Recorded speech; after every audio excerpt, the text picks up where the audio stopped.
Bonjour à tous, vous êtes sur la chaîne de Let's Play Économie, ici Guillaume Gardès et aujourd'hui nous nous retrouvons pour l'épisode 2 de Let's Play Économie. Et c'est rien de le dire, mais là on va voir du lourd. Et quand je te dis du lourd, c'est du lourd. Rappelez-vous, la dernière fois nous avons vu François Quesnay et le tableau économique. Ce tableau qui représentait l'économie agricole française, mais qui en réalité détaillait un peu l'émergence du capitalisme, de cette économie marchande. Et pour que quelqu'un détaille réellement le capitalisme comme il est vraiment, sans ambiguïté, sans rien et en le faisant très exprès quoi, parce que François Quesnay c'est un coup de bol, faut le dire, il va falloir attendre 1776 avec The Economist, The Chosen One, The Only One, Adam Smith. Pour moi, cet économiste est le meilleur de tous. C'est un gars qui a réussi à avoir une vision analytique des choses énorme. Et son ouvrage Recherche sur la nature et les causes de la richesse des nations. Regarde, je tends le bras, je vais même pas loin, je vais juste aller derrière, je vais tendre le bras.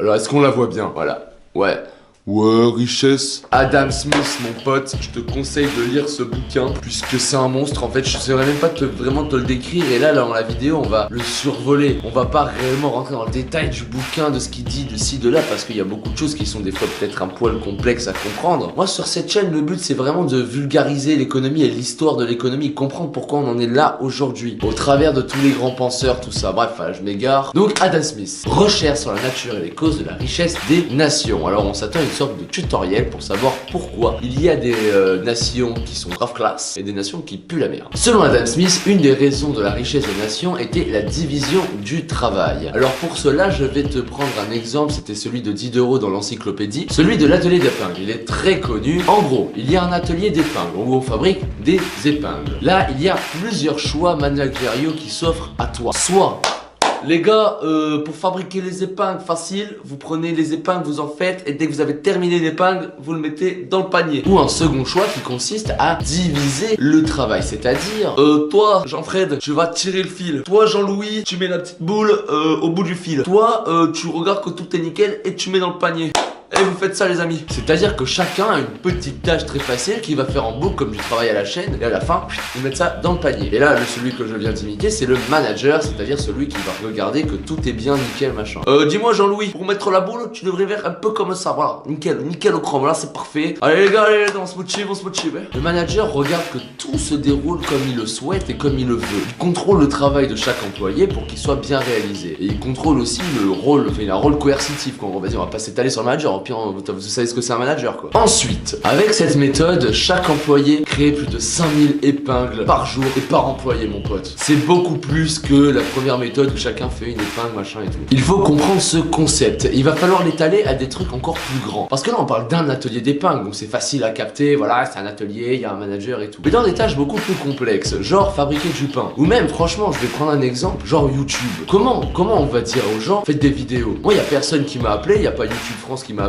Ouais Guillaume, mec, t'as des connaissances en économie, il manque des chaînes d'économie sur le YouTube Game. Allez vas-y fais des vidéos. On m'a pas dit ça, c'est moi-même qui le fais. Pourquoi je le fais? Parce que ça m'est prolifique. C'est bon pour ma propre personne. C'est quelque chose que j'aime faire, c'est quelque chose qui peut apporter un bénéfice. Enfin bref, de ce fait là je fais des vidéos. Et c'est pareil pour quasiment tous les vidéastes. Y a personne qui est derrière moi en train de me dire mec faut que tu fasses des vidéos vite. Et une boulangerie c'est la même chose. Pourquoi un boulanger devant ton pain? Est-ce que c'est par pur altruisme parce qu'il est vraiment touché du fait que ce soir t'auras du pain à table? Ah, il s'en fout de ça, lui, il veut sa thune, lui. Easy money, easy nice. Adam Smith le dit lui-même. Ce n'est pas la générosité du boucher, du boulanger ou du brasseur que l'on atteint à notre dîner, mais bien de l'intérêt pour leur propre égard. En gros, le système d'Adam Smith, c'est le meilleur moyen de concilier l'égoïsme naturel humain à l'intérêt de tous. Parce que regarde, il y a un autre truc qui va s'ajouter à cela. Imagine, je suis boulanger, je vends mon pain pépère. Mais là, je me dis un truc dans ma tête. Je me dis, waouh, Bugatti, grosse thune, je vais arnaquer tous mes clients, je vais le vendre grave cher. Je prends mes prix, imagine c'était 1 euro la baguette, on va dire que c'est des euros, c'était pas des euros bien sûr. Imagine, 1 euro la baguette, je passe à 10 euros la baguette. Là mes clients ils arrivent, ils font wow, qu'est-ce qu'il fait lui? Et surtout, il y a une boulangerie un peu plus bas. Qu'est-ce qui va se passer? Les gens ils vont aller à cette boulangerie, point. Et l'autre il va conserver son prix. Et moi, je n'aurai plus de clients. Ouais mais mec, moi j'ai une question. La question est la suivante, imagine, t'es tout seul dans la ville, t'es la seule boulangerie de la ville. Vas-y, dis-moi comment ça se passe là. Mais si jamais tu es la seule boulangerie de la ville, c'est très simple. Et que tu montes tes prix, tu veux vraiment arnaquer arnaquer tes clients, d'autres personnes, voyant le bénéfice à se faire dans ce secteur, vont ouvrir leur boulangerie. Et de ce fait-là, on va obéir aux mêmes règles en fait. Les prix vont baisser, machin, parce que chacun va vouloir prendre les clients de l'autre. Ce système-là s'appelle le système de la main invisible. C'est-à-dire, c'est comme une main qui régit les règles de la société. C'est-à-dire que le prix sera fixé au bon prix, juste assez pour rentrer dans ses frais de fonctionnement en dégageant une petite marge quand même, mais pas assez pour arnaquer les clients. Prenez exemple de YouTube. Il y a deux choix possibles. En gros, YouTube appelle des gens. Ouais mec, t'as des compétences, fais des vidéos. Les gars, les tops ça marche, faites des tops. Les mecs, faites des pranks, ça marche aussi, faites des pranks. Ou alors YouTube pourrait juste ne rien faire. Et en fait, juste le visionnement des viewers crée ce truc-là, cette routine, des trucs à faire, puisque regardez, les pranks ça fonctionne. Du coup, il y a 15 vidéastes qui font des pranks. Et c'est ça le système de main invisible. C'est en gros, chacun va faire ce qui plaît au client. Mais pour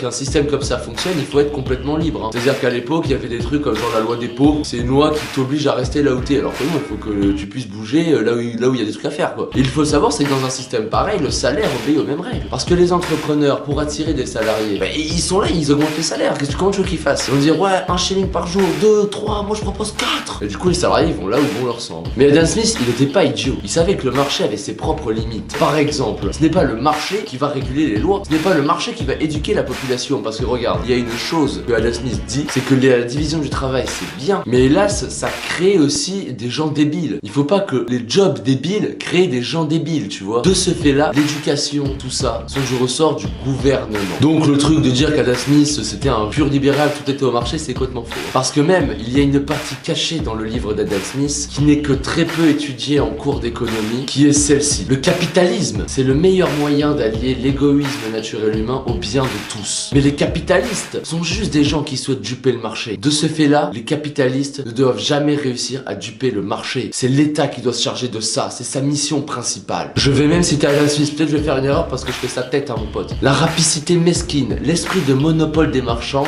ne sont pas, ni ne doivent être, les maîtres de l'humanité. Et mec, à l'époque, les monopoles, alors un monopole c'est quand il y a une seule entreprise sur un secteur. Les monopoles, il y en a 8 milliards 500 millions de milliards. Il n'y a que ça, parce qu'en fait ce libre marché, il n'existe pas en fait à cette époque-là. Mais ça sera pour une prochaine vidéo. Tu peux liker, partager à tes potes, t'abonner si t'as envie de suivre cette chaîne. Moi je vous laisse là et vous inquiétez pas, la vidéo elle va arriver plutôt rapidement là, parce que là j'ai eu des galères, c'est pour ça qu'il y avait un peu d'attente entre les deux. Je remarque c'est pas la même caméra, c'est pas le même micro, enfin bref, like, abonne-toi, partage. Moi je vous laisse là, ciao les amis. You have one shot on stage, what you got to play, generic drops for days, still the people rage. Am I not insane? Can you stop and explain why these drops are so lame? Is money buying you fame? I'm fucking on, I'm killing it with this song.